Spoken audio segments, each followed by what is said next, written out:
नर्मदा, मैं अक्षय बड़ोरे नर्मदा प्रखर के YouTube चैनल पे आप सभी का स्वागत करता हूं, अभिनंदन करता हूं। आज हम एक ऐसे व्यक्ति का साक्षात्कार लेने आए हैं जिन्होंने समाज में करीब 20 या 25 वर्षों से अपनी सेवाएं प्रदान की। नारमदी ब्राह्मण समाज महेश्वर इकाई के वरिष्ठ सदस्य श्री राजेंद्र चौरे जी, जो नारमदी गौरव रत्न से भी सम्मानित है।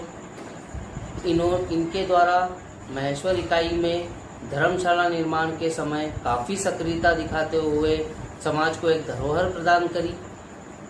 करीब 20 वर्षों से यह समाज को एकजुट बांधने में सफल हुए हैं और साथ ही महासभा को लेकर इनके कुछ सुझाव हैं।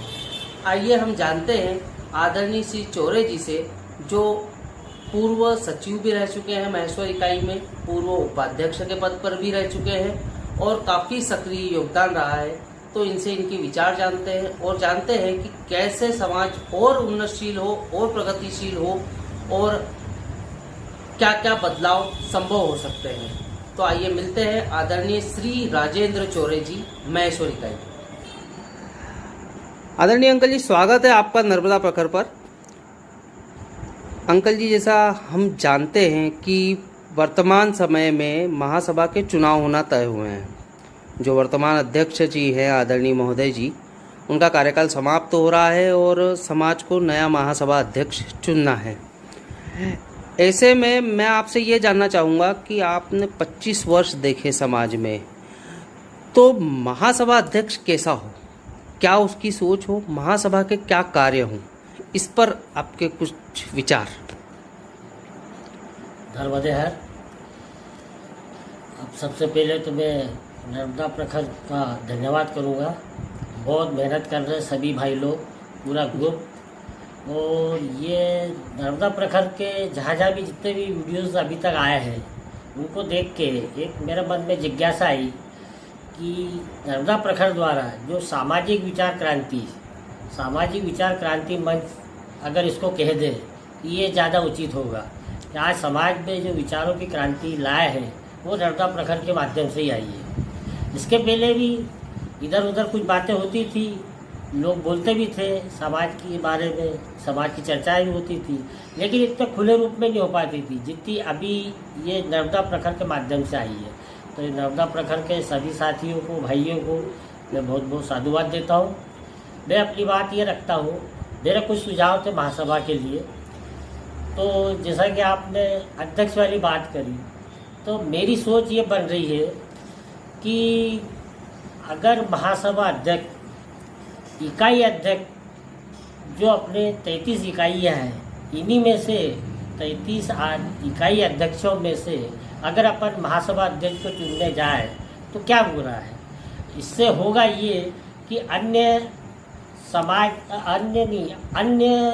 तरीके से, जैसे चुनाव प्रक्रिया, ये प्रक्रिया, इससे अपन बच जाएंगे। हमेशा विवाद यही हो रहा है कि चुनाव करवाए कि निर्विरोध करवाए, ये बात सामने आ रही है। बिल्कुल तो सर्वसम्मति वाली। तो इसको बचने के लिए मेरा सुझाव ये था महासभा को आपके माध्यम से कि क्यों ना ये अभी वर्तमान में 33 इकाइयाँ घोषित है, 36 के आसपास है, 36 है जी, 33 उसमें थी। हाँ, अभी बढ़ गई है। हाँ, तो वो इकाई अध्यक्ष ऐसे तैयार करें अपन कि हर इकाई अध्यक्ष अपने आप में महासभा अध्यक्ष बनने लायक हो जाए। ठीक है। तो इससे होगा क्या कि वो इकाई पूर्ण रूप से महासभा को पूरा सहयोग देगी। उस इकाई अध्यक्ष जब महासभा अध्यक्ष बन जाएगा तो वो अपनी कार्यकारिणी पूरी इकाइयों से सदस्यों को नॉमिनेट करके ले, जैसा भी ले। और ये इकाइयों के चुनाव भी कैसे हो, ये इकाई अपने अपने स्तर पे अपने अध्यक्ष का चुनाव कर ले, है ना। और उसके बाद लॉटरी पद्धति से ये महासभा अध्यक्ष का वो 33 में से, हाँ, उन्हीं 33 में से महासभा अध्यक्ष का चुनाव। तो ये एक जो अपना बहुत बड़ा इशू बना हुआ है कि इसको चुनाव करवाए या निर्विरोध ले, चुनाव कराए। अच्छा, खड़े होने में बहुत सारे, कुछ अपने परिचित है, कुछ नहीं है, कुछ मेरे रिश्तेदार है, कुछ आपके रिश्तेदार है। कौन किसको सपोर्ट करे और कौन किससे बुराई बोल ले, ये बुराई का तो है चुनाव है ना, बुराई। बिल्कुल। तो मैं भी ये चाहता हूँ, अभी जैसे आदरणीय राजेंद्र भाई बिल्लोरे का इंटरव्यू आया था कि राजनीति को समाज में मत आने दो, समाज को राजनीति में ले जाओ कि देखो ये हमारा सशक्त अध्यक्ष है और हम इसके तले इतने सदस्य तैयार कर रहे हैं, इतने सदस्य हैं समाज के। तो वो बात मेरे को बहुत अच्छी लगी। उनका इंटरव्यू भी मैंने देखा, बहुत अच्छा लगा। एक आपने अक्षय भाई एक इंटरव्यू लिया था भाई मंडलेश्वर से, अपने पटवारी जी, क्या नाम? चैतन्य पटवारी जी का, वो भी बहुत अच्छा लगा। उसमें उनने जो बात रखी थी, मैं और ये चाहता हूँ कि आप ऐसे ही, जरूरी नहीं कि सब बुजुर्गों का इंटरव्यू ले, आप महिलाओं का ले, हम कोशिश कर रहे हैं युवाओं का ले, ताकि सबके विचार, अभी विचार मंथन ही चल रहा है अपना, ये विचार मंथन है, अभी इसमें से अमृत निकलना बाकी है, इसको लगेगा टाइम जी। मैं ये चाहता हूँ, एक मेरा सुझाव ये भी था महासभा को कि महासभा कम से कम भले से अभी 6 महीने और लग जाए, अभी अपने आप को कार्यकारिणी को निलंबित नहीं करते हुए कम से कम ये कर ले कि सारी इकाइयों के पहले चुनाव करवा दें, 33 अध्यक्ष बना दें, वो 33 अध्यक्ष लाटरी पद्धति से महासभा अध्यक्ष वही होगा। अभी जो नया संविधान लागू हुआ है इसमें यही बताया गया है कि पहले महासभा अध्यक्ष जी का इस्तीफा होगा, उनका कार्यकाल समाप्त होगा, एक तदर्थ समिति बनेगी, एक निर्वाचन अधिकारी बनाए जाएंगे, उसके बाद में उनके जो भी अधिकारी हैं या जो भी सदस्य हैं वो प्रत्येक इकाइयों में जाकर वहाँ के चुनाव संपन्न करवा के वहाँ जो अध्यक्ष निर्वाचित होगा, मनोनयन से नहीं, जो निर्वाचित अध्यक्ष होगा उसे और उनकी कार्यकारिणी को ही महासभा की वोटिंग डालने का अधिकार होगा। ये नए संविधान में है। जी सही है। तो मेरा भी यही आशा था कि इस टाइप से किया जाए, तो वो क्यों ना अपन इकाई अध्यक्षों में से ही महासभा अध्यक्ष के नाम ले ले, अलग से दिन कोई नाम आए। और हमेशा होता ये, हालांकि 3-4 सम्मेलन करीब मैंने भी अटेंड करे हैं, भागीदारी नहीं रही अपनी कोई, सिर्फ कार्यक्रम देखने के हिसाब से अटेंड कर रहे हैं। तो उसमें यही हुआ है कि कहीं कोई विरोधाभास हुआ, कभी किसी का विरोध हुआ, कभी किसी का साथ हुआ। ये सब चीज़ें अगर समाज में नहीं आएगी तो बड़ा अच्छा रहेगा। बिल्कुल। और मेरा एक सुझाव नर्मदा प्रखर को भी है कि ये जितने भी अपन इंटरव्यू कर रहे हैं इसमें जो सुझाव आ रहे हैं, क्योंकि मेरे ख्याल से जो 50 साल से 70 साल से जो महासभा हमेशा बोलती थी और कार्यक्रमों में देखा है कि प्रस्ताव आते हैं और वहाँ उसका वाचन होता है, कुछ सही होते कुछ छोड़ देते। तो ये जो अपने सुझाव आए, वो जो 50 साल से जो महासभा में सुझाव आ रहे हैं उससे ज़्यादा सुझाव अभी नर्मदा प्रखर इसमें आ रहे हैं, अपने नर्मदा प्रखर में जी। तो इनको कलेक्ट करें और इसकी सूची बना के महासभा को दें, उसको उस पर महासभा अपनी कार्रवाई निश्चित करें। बिल्कुल आदरणीय अंकल जी, जैसा आपने कहा कि इकाई अध्यक्षों में से ही महासभा अध्यक्ष चुना जाए, ताकि ये तो मालूम हो कि जो आ रहे हैं अध्यक्ष बनने के लिए वो किसी इकाई के अध्यक्ष हैं और उनके द्वारा यह कार्य किए गए हैं। तो अभी संविधान में एक ऐसा वो प्रस्तावित है कि कार्यकारिणी के जो वर्तमान महासभा कार्यकारिणी के 51 सदस्य हैं वो, और साथ ही इकाइयों के 4 सदस्य, 36 इकाइयों के 4 सदस्य, उसके साथ में 2 युवा महासभा के सदस्य और 2 महिला महासभा के सदस्य, इन्हें वोट डालने का अधिकार है और इनमें से जिसे ज़्यादा वोट मिलेंगे वो महासभा अध्यक्ष बनेगा। इसके अतिरिक्त आपके पास कोई सुझाव कि कैसी प्रणाली अपनाई जाए तो ज़्यादा एकता रहे, सामंजस्य रहे और सर्वसम्मति बन सके? जी देखो, अभी ये जो विचार मंच चल रहा है अपना, इसमें हर जगह से यही बात आ रही है कि अभी इसमें, और कल एक महिला का भाई शर्मा थी बम्बई से जी, उनका भी यही सुझाव था कि इसमें संशोधन और होना चाहिए। अभी तक जो हुए वो तो खैर किए अपने वरिष्ठ लोगों ने और अच्छा किया, संविधान भी अच्छा बना, सारी चीज़ें।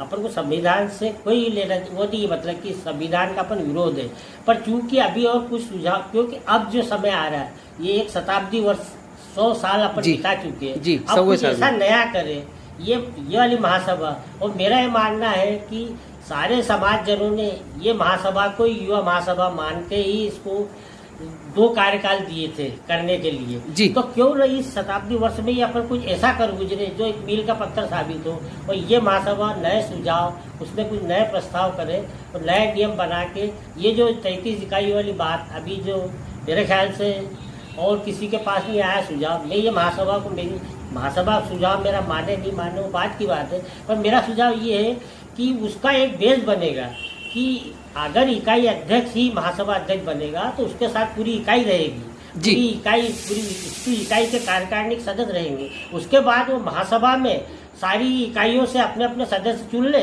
और अपनी कार्यकारिणी बना ले महासभा अध्यक्ष। मतलब आप ये कहना चाह रहे हैं कि टोटल सारा वोटिंग सिस्टम हटा दिया जाए और केवल जो जितनी इकाई के अध्यक्ष हैं वही आपस में निर्णय करें कि कौन महासभा अध्यक्ष बनेगा। या नहीं होता है तो लाठी सिस्टम से कर ले, वो बेस्ट है। हाँ, सर्वसम्मति रहेगी कि जिसका नाम निकला। ऐसा हर 2 साल 3 साल में जब भी उसका कार्यकाल समाप्त हो ऐसा कर, एक नया कुछ लाने की सोच रहा हूँ मैं कि चूंकि अब 100 साल हो गए, कुछ नया होना चाहिए समाज में। मतभेद भी कम होंगे, मतभेद भी कम होंगे और एकता बढ़ पाए, इससे मतभेद हटेंगे। ये इसका मेरा सोच यही जा रही है। जी जी। आदरणीय अंकल जी, मैं आपसे ये जानना चाहूँगा, आपके द्वारा की गई समाज सेवा को लगभग 20 से 25 वर्ष होने को आए। आपने एक ऐसे दौर में भी समाज की सेवा करी जब सोशल मीडिया नहीं होता था या अकेले दौड़ना पड़ता था, किसी से संपर्क करना हो तो उसके घर तक जाना पड़ता था, और वो आपका एक युवा दौर होगा। लेकिन आज के दौर में थोड़ा सा युवा या तो कह दें कि जॉब के चलते या अन्य बातों को लेकर या समय न होने के कारण समाज में आना जाना थोड़ा कम कर रहा है। क्या तरीके हो कि युवा जुड़े और क्यों जुड़े? तो युवा को समाज से जुड़ने से क्या लाभ हो, कैसे हम उन्हें समझाएं, इस पर आपके 2 शब्द। महासभा में अभी तक जो चला आ रहा है उसमें युवा की जो उम्र रखी गई है वो 18 से 35 वर्ष की गई है ना। अब इसमें मेरा मानना ये है कि आज के परिदृश्य में ये बहुत पहले से है। अब जी, कौन सी महासभा में ये कानून बना ये तो खैर अभी मैं वो जी मेरे पास वो नहीं है, बायोडाटा नहीं है पूरी महासभाओं के, तो कौन सी महासभा में ये फिक्स किया गया था ये नहीं मालूम। पर चूंकि अगर आप आज के परिदृश्य में देखें तो बच्चा अपना युवा जिसको कहते हैं अपन, वो 20-25 साल के आसपास अपनी पढ़ाई पूरी करता है जी। तो 1 साल 2 साल उसको नौकरी या व्यापार जमाने में लग जाता है तो 30 के आसपास तो उसकी एज ऐसी निकल जाती है। उसके बाद शादी वादी होती है जी। अब ये पूर्ण करते करते उसको जब लगता है कि मैं कुछ समाज के लिए करूं और यहाँ पता चलता है कि तुम्हारा तो 35 साल या 30 इसके आसपास हो गई, अब तुम युवा रहे नहीं, वो इस सोच के कारण वो ये सोचता है कि अब मैं क्या करूं। उसको कुछ करने के लिए मिलता ही नहीं, मौका ही नहीं मिलता, समय नहीं मिलता। वो एक बात अलग थी कि जब इनने एज रखी हुई 18 से 35 तब युवा इतना हाई ग्रेजुएशन पे नहीं जाता होगा, नए नए कंपनियों में या बड़े बिजनेसों में नहीं शामिल होता होगा, तब ये परिपाटी रही होगी कि भैया 30-35 साल बहुत है, इसके बाद से आदमी को उसको उसमें आदमी में गिन लिया जाए युवा को। तो मेरा ये सोच है कि इसको 45 वर्ष की जाए एज को। हाँ। वही इसमें बुराई नहीं है। और ये सारे संशोधन अगर सुझाव को जो भी जहाँ से भी समाज से जो सुझाव आ रहे हैं, अगर ये महासभा ये संशोधन अगर करती है इसी महासभा में, तो भले से चुनाव और 6 महीने बाद भी होंगे तो इससे समाज का कोई नुकसान नहीं होना। पर इस शताब्दी वर्ष में एक नया आ जाएगा, मील का साबित हो जाएगा, मील का पत्थर, कि ये सुझाव जो रखे थे समाज में इन पे अमल हो रहा है और हम नया आगे के 100 साल के लिए ये नया बेस तैयार कर रहे हैं। ये सोच हम लोगों की भी थी। हम लोग युवाओं ने भी इस प्रश्न को उठाया था कि ऐसा होना चाहिए कि युवा में थोड़ी सी मैच्योरिटी आने में थोड़ा समय लगता है या अपना एडजस्टमेंट जमाने में थोड़ा समय लगता है, तो उसे बढ़ाया जाए 35 वर्षों को 40 या 45 तक किया जाए ताकि युवाओं को भरपूर मौका मिल सके और समाज को इसका लाभ मिल सके। इसी परिदृश्य में मैं आपसे आगे जानना चाहूँगा कि आर्थिक समृद्धि कैसे आए समाज में या महासभा का भी कोष कैसे बढ़े, इसको लेके आपके कुछ विचार। ये बात आती थी जब हम छोटे थे तभी ये चीज़ें आती थी। अभी इसके पहले में ये हमारे डॉक्टर डोंगरे साहब, रमेश चंद्र जी डोंगरे जी, जो महासभा के अध्यक्ष बने थे मंडलेश्वर में जी, उस समय भी ये बातें आई थी। तब हमारे बड़ोले सर कहा करते थे कि महासभा को ऊपर बिठा दिया, उसके नीचे हाथ पैर में देने लेने के लिए कहीं रखे ही नहीं। ये चीज़ जब भी हमको पता चली थी, इसके पहले की महासभाओं का मेरे को अनुभव नहीं है जी, तब ये बात आई थी। तो मेरा सुझाव ये है कि जो अपनी इकाइयाँ हैं 33 इकाइयाँ, अगर महासभा कुछ ऐसे नियम इसमें कर दे, भले ही सख्त करना पड़े। कहते हैं कि अपन समाज में सख्त नियम नहीं डाल सकते पर अब डालना पड़ेगा। जी। आगे बच्चों के लिए भी डालना पड़ेंगे, युवाओं के लिए भी डालना पड़ेंगे और बुजुर्गों के लिए भी डालना पड़ेगा। सख्त नियम तो बनाना पड़ेंगे।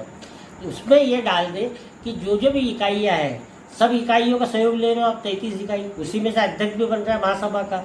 तो इकाई अपना जो वार्षिक शुल्क लेती है अपनी अपनी इकाइयों में, जैसे एक मैसूर इकाई का मैं उदाहरण दूँ, या 100 रुपये सालाना लिया जाता है, बाघ उत्सव होली पे इकट्ठा करते हैं। बिल्कुल। तो जैसे 100-150 जो भी परिवार है उनसे 100 रुपये इकट्ठे करते पर परिवार, जी, है ना।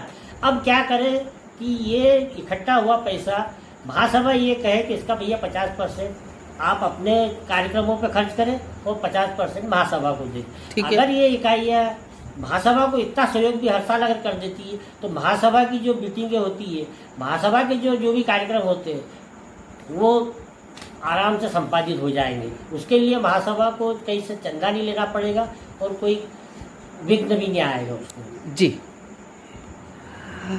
आदरणीय अंकल जी, आपकी सोच जानकर बहुत अच्छा लगा और भी काफ़ी बैठना है आपके साथ में, लेकिन मैं जाते जाते आपसे ये पूछना चाहूँगा कि आपने 25 वर्ष दिए महेश्वर समाज को।